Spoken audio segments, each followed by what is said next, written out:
नमस्कार. आयुर्वेद, अध्यात्म आणि भारतीय संस्कृती या प्रेरणादायी चिंतन मंचावर मी डॉक्टर उज्ज्वल कामत आपलं हार्दिक स्वागत करते. सध्या चालू असलेल्या कोविड महामारीच्या पार्श्वभूमीवर आयुर्वेद, अध्यात्म आणि योग ही भारतीय संस्कृतीची बलस्थानं खऱ्या अर्थाने अखिल विश्वाला नवसंजीवनी देण्याची क्षमता बाळगून आहेत. आधिभौतिकतेला आलेलं उधाण अगदी माणूसपणावरच घाला घालू लागले. शरीर म्हणजेच मी अशा भ्रामक समजुतीवर आधारलेले सर्व व्यवहार जनमानसात उत्तरोत्तर भ्रम वाढवण्याचंच काम करतायत. आपल्या चुकीच्या धारणांमुळेच मनुष्य मात्र स्वतःच्या कर्मबंधनात अधिकाधिक अडकत चालला आहे. या पार्श्वभूमीवर तर हा योगविचार अखिल मानवजातीसाठी खूपच तेजस्वी आणि आश्वासक आहे. मुळात युज, जोडणे या धातूपासून बनलेला योग हा शब्द म्हणजे जोडून घेणं, स्वतःला वैश्विक चैतन्याशी जोडून घेणं, मूळ प्रकृतीशी, निसर्गाशी, परमपिता परमेश्वराशी, आपल्या स्वरूपाशी योग साधणं म्हणजेच योग साधना. ही जोडणी सतत टिकून राहावी म्हणून सातत्याने करायचे प्रयत्न म्हणजेच योगाभ्यास. आजकाल योगा म्हणून आपण ज्याचा उल्लेख करतो ती आसनं, योगासनं म्हणजे खरं तर अष्टांग योगाची जी 8 अंग आहेत, यम, नियम, आसन, प्राणायाम, प्रत्याहार, ध्यान, धारणा आणि समाधी, त्यापैकी आसन हे केवळ एक अंग आहे. ही 8ही अंग एकमेकाला पूरक किंबहुना योगसाधनेच्या, योगाभ्यासाच्या उत्तरोत्तर अवस्था आहेत. त्या सर्वांचा क्रमाने अभ्यास करत त्यामध्ये सातत्य राखल्यानेच खऱ्या अर्थाने योग साधला जाऊ शकतो.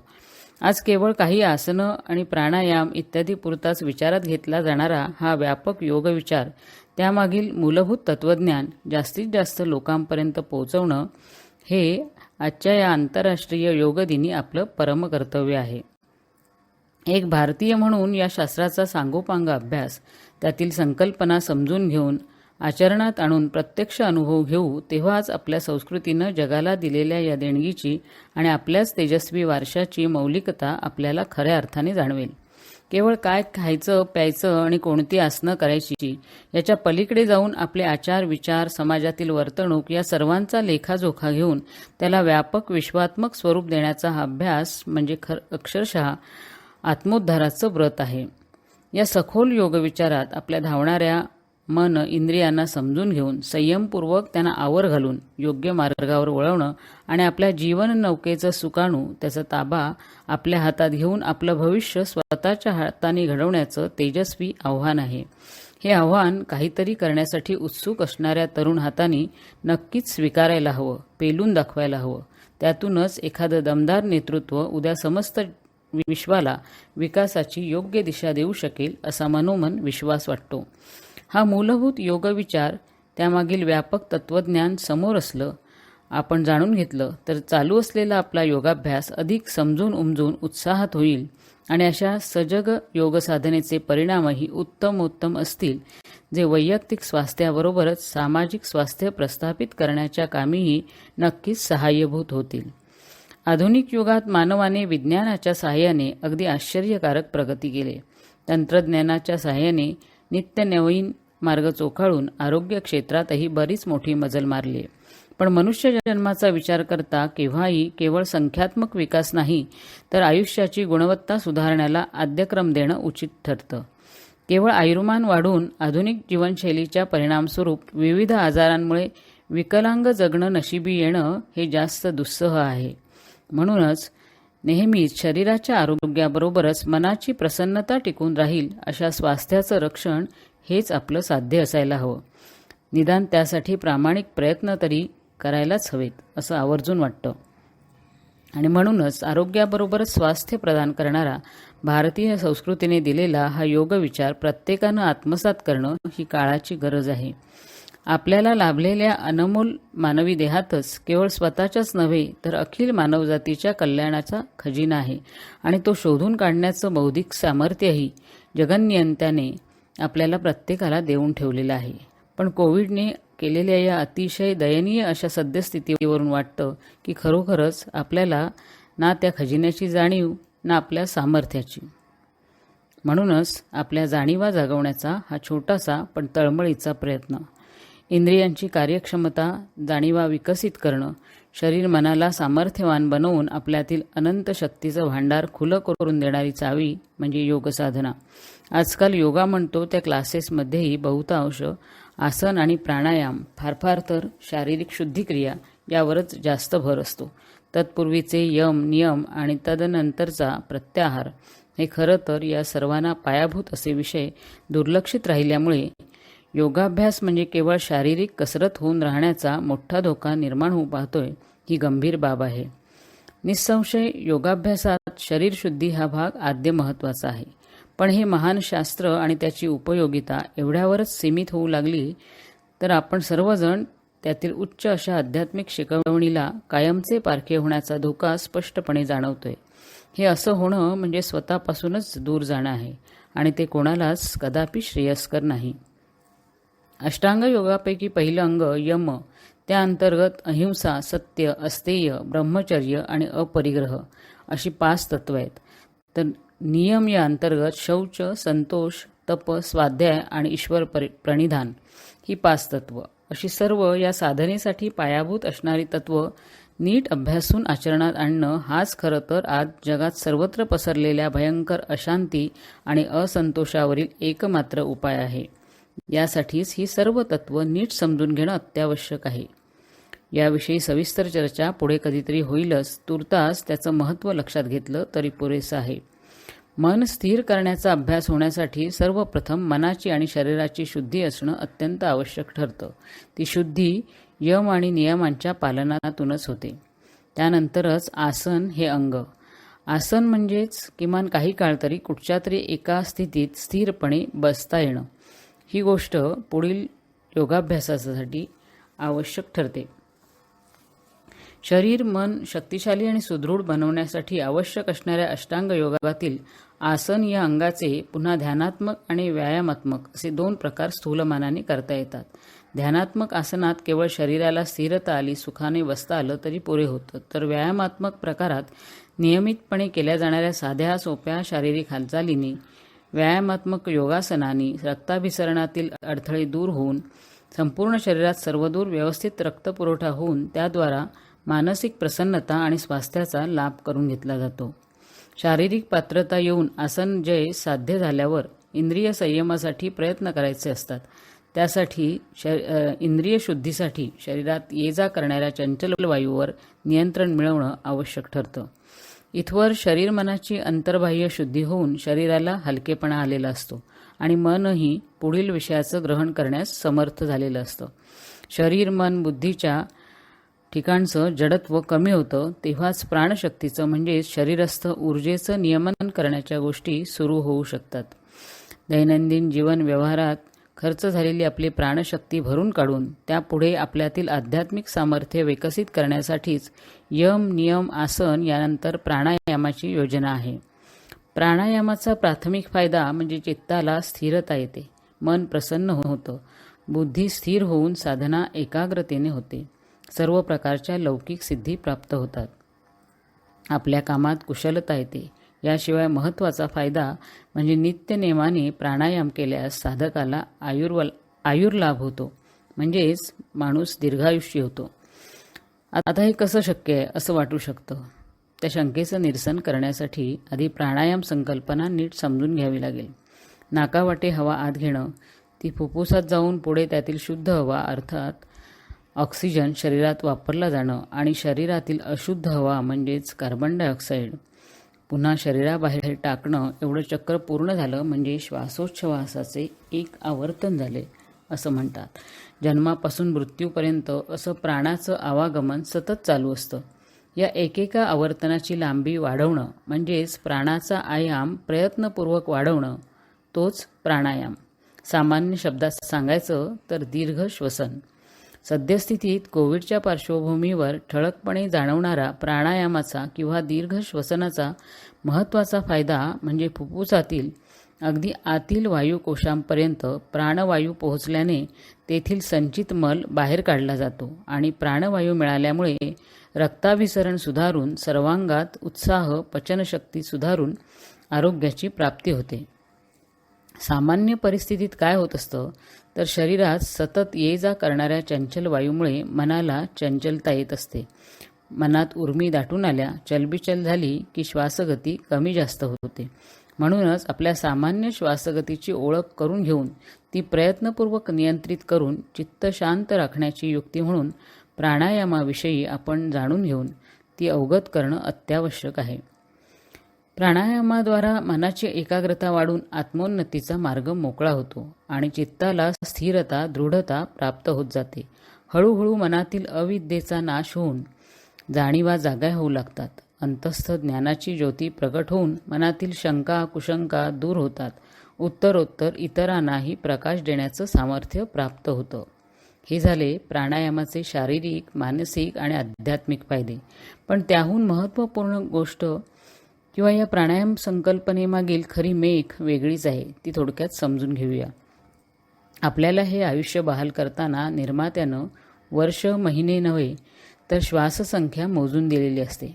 त्यामुळे साहजिकच श्वास जेवढा दीर्घ घेऊ तेवढी श्वाससंख्या पुरवली जाऊ शकते. दीर्घ श्वास घेणं, काही काळ थांबून पुन्हा सावकाशपणे सोडणं अशा सर्व नियमबद्ध प्रक्रियेने म्हणजेच प्राणायामाने आपले येथील वास्तव्य अर्थात आयुष्य लांबवले जाऊ शकते. म्हणजेच दीर्घायुष्याचा लाभ होतो. एखादी मौल्यवान गोष्ट जशी आपण काळजीपूर्वक पुरवून वापरतो, तिचा नीट आस्वाद घेतो, तसंच आयुष्याचा काळजीपूर्वक वापर करून त्याच्या सहाय्याने भरभरून आनंद घेता आला पाहिजे. हेच खरं तर प्राणायामाचं प्रयोजन आहे. असे यम, नियम, आसन, प्राणायाम यानंतरचं अंग प्रत्याहार म्हणजेच इंद्रिय संयम याबद्दल तर याआधीच आपली बरीच चर्चा झालेली आहे. अष्टांग योगापैकी ही पहिली 5 अंग ही बहिरंग साधना म्हणून आणि त्यापुढील 3 अंग ध्यान, धारणा आणि समाधी ही अंतरंग साधना म्हणून अभ्यासली जातात. सर्वसामान्य संसारी माणसाने किमान पहिल्या 5 अंगांचा अभ्यास करणं श्रेयस्कर असतं. पुढे अजून आध्यात्मिक प्रगती करू इच्छिणारे साधक पुढील 3 अंगांचा म्हणजेच योगशास्त्रातील ध्यान, धारणा आणि समाधी या 3 अंगांचा सखोल अभ्यास नेटाने करू शकतात. आजच्या चंगळवादी जीवनशैलीमध्ये भोगवाद बोकाळलेला आहे आणि आपली संस्कृती खरं तर भोगापेक्षा त्यागावर आधारलेली आहे. ती आपल्याला त्यागाची शिकवण देते. इंद्रियांद्वारा केवळ भोग घेत राहण्यापेक्षा त्याग भावनेने इंद्रियांवर विजय मिळवून ऊर्जेचा होणारा अपव्यय कसा टाळता येईल यालाच प्रामुख्याने आपल्या संस्कृतीने नेहमीच महत्त्व दिलंय. आपल्या या आगळ्या वेगळ्या वैशिष्ट्यामुळेच आपली भारतीय संस्कृती नेहमीच विश्ववंदनीय ठरते.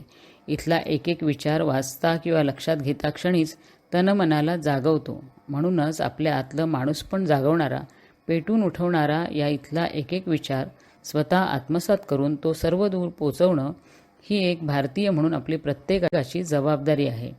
आजच्या परिस्थितीत अखिल मानवजातीला अधःपतनापासून वाचवून सन्मार्गावर आणण्याची क्षमता आपली समृद्ध भारतीय संस्कृती अगदी पुरेपूर बाळगून आहे.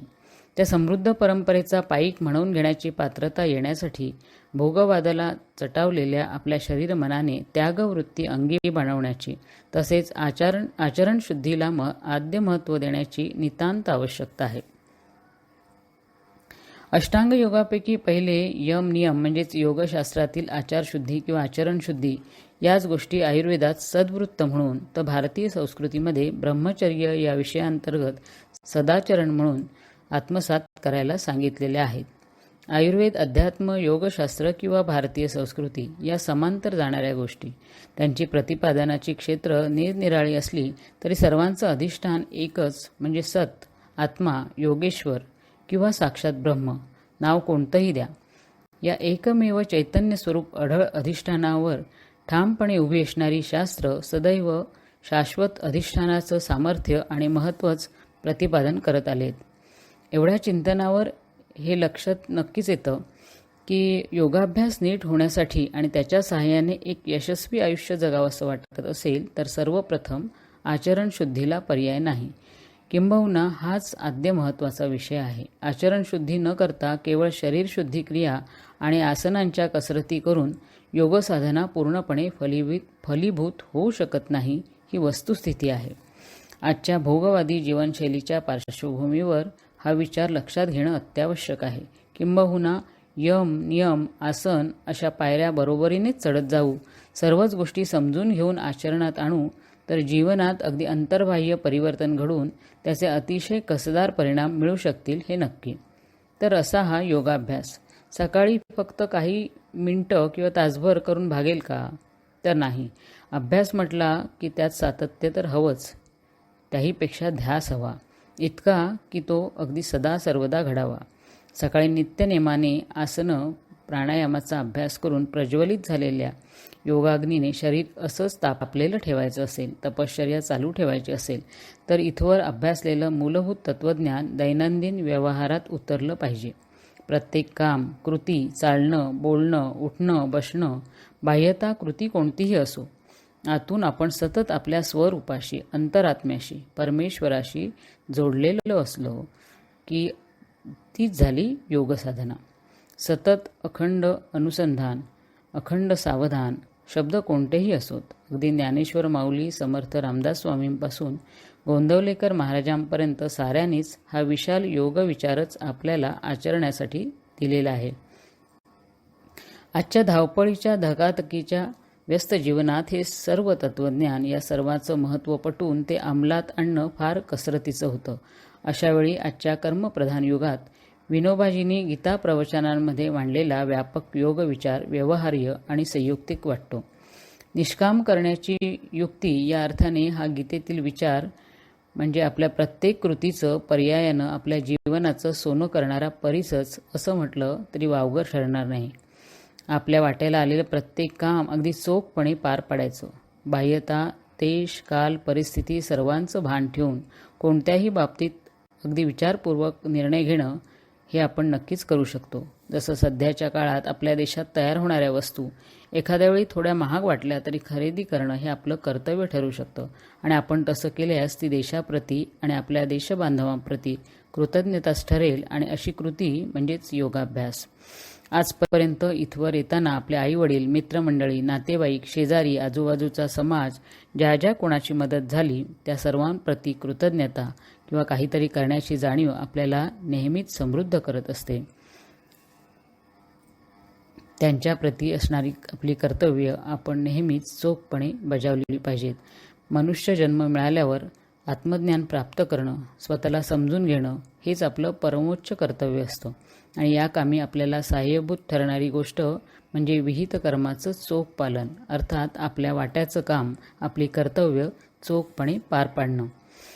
यातूनच, या प्रामाणिक कर्तव्य पालनातूनच आपल्याला आपली ओळख होत जाणार आहे, आपला मार्ग स्पष्ट होत जाणार आहे. या जाणीवेनं समजून उमजून आपलं काम उत्तमोत्तम रीतीने पार पाडणं हा झाला ज्ञानयोग. आपलं काम उत्तमोत्तम रीतीनं पार पाडण्यासाठी लागणारी कौशल्य आत्मसात करणं, कामात कुशलता आणणं हा झाला कर्मयोग. आणि आपण काहीतरी फार मोठं करतोय असा आव न आणता सहजपणे, कृतज्ञ सेवा भावनेने, ईश्वरार्पण बुद्धीने, उदात्त भावनेनं काम करत जाणं हाच कर्मातला भक्तियोग. अशा रीतीने दैनंदिन जीवनात योग साधता आला की कामात सहजता येऊन आपल्या हातून उत्तमोत्तम मोठाली कामं उभी राहू शकतात. आपली दमणूक होत नाही आणि आपल्यातल्या सुप्त गुणांचा, आपल्या जडणघडणीचा आपल्याला परिचय होत जातो. आपली बलस्थानं, आपल्या मर्यादा या सर्वांचं आपल्याला यथायोग्य भान येऊ लागतं आणि यापुढे आपण नेमकं काय करायचंय हे स्पष्ट होत जातं. तोच आपला स्वधर्म असतो. हा स्वधर्म एकदा प्राप्त झाला की तोच आपल्याला सन्मार्गावर टिकवून ठेवतो आणि आपण कोणत्याही परिस्थितीत सन्मार्गाची कास सोडली नाही की आपसुकच अगदी अलगदपणे आपण स्वस्थानी जाऊन पोहोचतो, स्वस्थ होतो. असा हा स्वधर्म आपल्याला इथे पाठवण्यामागची परमेश्वराची योजना. ज्ञानेश्वर माऊलींच्या शब्दात सांगायचं तर एकदा का अंतःकरणात स्वधर्म सूर्याचा उदय झाला की त्याच्या प्रकाशातच पुढची वाटचाल निर्विघ्न होत जाते. माऊलींनी अशा स्वधर्म सूर्याच्या प्रकाशात वाटचाल करणाऱ्या सर्वांसाठी जो जे वांछील तो ते लाहो असं पसायदानच मागितलेलं आहे विश्वात्मक देवापाशी. आपल्यापैकी प्रत्येकाला जन्माला घालताना त्या परमपित्याने काहीतरी कारण नक्कीच योजलेलं आहे. ते कारण समजून घेऊन त्याप्रमाणे आचरण करणे आपल्या विशेष हिताचं असतं. तेच तर आपलं विशेष हितावह म्हणजेच विहित कर्म. आपला हा देह त्या विशेष कारणासाठीच वापरला जाणं हीच खरी योगसाधना. ती सदा सर्वदा घडावी. याबाबतीत आता उपेक्षा नको हीच अर्थआळवणी समर्थ रामदास स्वामींनी परमेश्वरापाशी केली. तीच आपली केवळ 2 ओळींचीच पण केवढी आशयगर्भ प्रार्थना आहे. सदा सर्वदा योग तुझा घडावा, तुझे कारणी देह माझा पडावा. उपेक्षू नको गुणवंता अनंता, रघुनायका मागणे हेच आता. सहजपणे केव्हापासून म्हणत असलेली ही प्रार्थना आपण नीट लक्ष देऊन म्हटली तर केवढा मोठा आशय समोर येतो आणि मन प्रसन्नतेने अगदी भरून येतं. हीच तर प्रार्थनेची फलश्रुती. थोडक्यात प्रत्येक काम प्रत्येक वेळी ईश्वरार्पण बुद्धीने, सेवाभावनेने, हातचं काहीही न राखता जी ओतून केलं तर मनावर कसलंच अगदी कर्तेपणाचंही ओझं राहत नाही. स्वतःपाशी असलेलं सर्व काही दिल्याने 100% प्रयत्न झाले की पुढच्या फळाकडेही लक्ष जात नाही. उड्या मारणारं मन शांत होतं आणि प्रसन्न मनानं पुढच्या कामाकडे वळता येतं. अर्जुनाच्या निमित्ताने भगवंतानी आपल्याला किती छान, सोपी आणि सुटसुटीत युक्ती दिली आहे. हाच तो गीतेतील निष्काम कर्मयोग किंवा कर्मातील योगविचार. असा हा व्यापक योगविचार केवळ कसरतींमध्ये अडकून न पडता जेव्हा दैनंदिन व्यवहारातून झिरपत खोलवर विचारात मनाच्या गाभाऱ्यापर्यंत पोहोचेल तेव्हाच मग आपण घेतलेली प्रत्येक शरीरस्थिती ही योगासन ठरेल आणि प्रत्येक कृती हा योगाभ्यास. तेजाच्या ज्ञानाच्या उपासनेत रममाण होऊ इच्छिणाऱ्या या भारत देशातील प्रत्येक नागरिकाने साक्षात योगेश्वर कृष्णाने दिलेला हा विशाल योगविचार आत्मसात करायलाच हवा. तो कमरेवर हात ठेवून उभाच आहे, विठ्ठल रूपात आपल्या कर्मावर लक्ष ठेवून. आसनं प्राणायाम जमत असतील तर उत्तमच आहे, पण तीही केवळ शारीरिक आरोग्यासाठी अशा संकुचित हेतूने न करता खरा योग सदा सर्वदा घडू द्या. दैनंदिन व्यवहारात आचारविचारात उतरू द्या. बाकी आपला अभ्यास ही योगसाधना टिकवून पूर्ण करून घेण्याची जबाबदारी ही त्यानेच म्हणजे साक्षात योगेश्वरानेच घेतलेली आहे. त्याला शरण जाणं म्हणजेच त्या परमतत्वाशी जोडून घेणं, एकरूप होणं. हीच तर भगवंतानी गीतेत अभ्यासयोग म्हणून सांगितलेली साधी सोपी सुटसुटीत निष्काम कर्माची युक्ती आहे. एवढंच नव्हे तर या पुढे जाऊन भगवंतानी तू फक्त 1 पाऊल माझ्या दिशेने टाक, या दिशेला वळ, तुझी सर्व जबाबदारी मी घेतली. योगक्षेमम वहाम्यहम या 2च शब्दातलं नितांत आश्वासक वचन म्हणजे केवढी समर्थ्य पाठ राखण आहे. याहून काय हवंय आता? त्या योगेश्वरालाच तळमळीने साथ घालावी. तो सदा सर्वदा सन्निधच आहे. त्याच्याशी एकदा का आपली मोठ बांधली की साधलंच सर्व. सगळी जीवनदृष्टी बदलवून टाकणारा हा अनुभव आपण घ्यायलाच हवा. स्वामी स्वरूपानंदांच्या शब्दात सांगायचं झालं तर ही स्थिती म्हणजेच अवघे हरिमय योगबळे. आजच्या या महामारीच्या भयप्रद वातावरणात तर हा आश्वासक योगविचार म्हणजे आपल्याला लाभलेलं संरक्षक कवच आहे. सदा सर्वदा सर्वत्र तेच एक परमतत्व तुमच्या माझ्या सर्वांच्या अंतर्यामी आहे. तर मग रागवायचं कुणावर आणि घाबरायचं कुणाला आणि कशासाठी? राग, लोभ, सुख, दुःख कशानेही विचलित न होणं म्हणजेच स्थिर चित्त होणं. उठता बसता काम करता चित्तामध्ये त्या एकमेव परमस्वरूपाचंच ध्यान म्हणजे चित्ताचं समत्व. हे साधू शकलं म्हणजे कोरोनाच काय आणि कुणीही आलं तरी आपली बुद्धी विचलित करू शकणार नाही हे निश्चित. हे चित्ताचं समत्व हेच तर योगाचं सार आहे. हे सुद्धा शब्द त्या योगेश्वराचेच आहेत. अर्जुना समत्व चित्ताचे, तेची सार जाण योगाचे.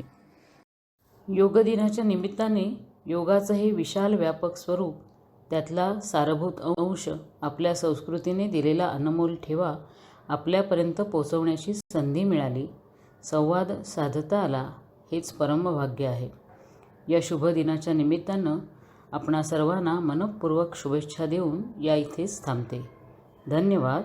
शुभम भवतु.